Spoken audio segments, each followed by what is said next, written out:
Okay, quick rules of the game video. So here's my basic offensive setup. I have kind of a pro set with a guy in kind of a slot or wing. That would be this guy.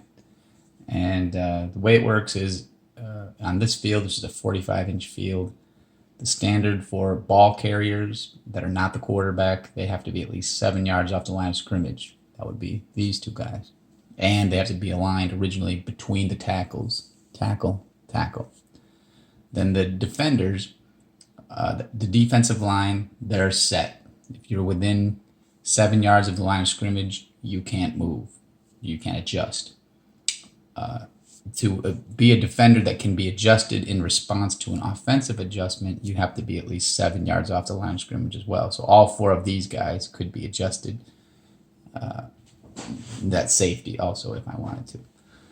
So this, you are allowed to do 2 backfield adjustments before the play. So for me, typically, if I'm going to run an option play, I would adjust him out and the quarterback set to roll out. Then the defense could make 2 moves. Just this as an example, you might set the outside linebacker to sort of cover that, and then if you don't already have the safety there, you could set the safety to go there, or since he's already over there, you could set another linebacker to go there.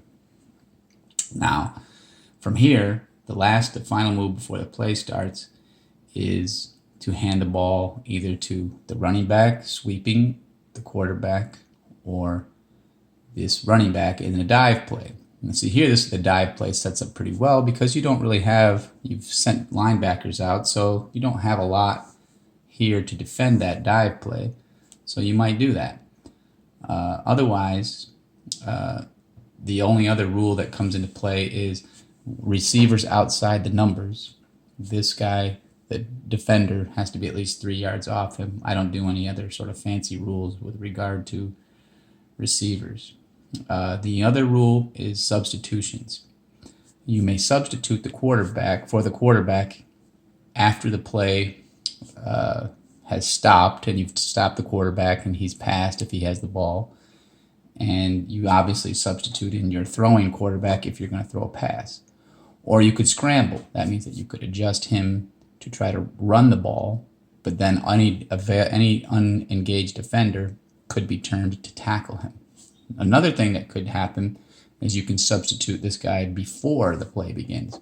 So say, for example, I was here. I could send him out here, say, and if I have this guy set up for it, I have him roll out this way. And now these guys might adjust like that. Then before the play begins, I could either hand to him, him, or him. And of course, he has the option of being set, stopping, and being set in a different direction for a scramble. Any other guy, he just goes where he goes and he gets tackled, or he doesn't. And that's, or goes out of bounds, whatever. And that's the basics of how I run my offense or my games.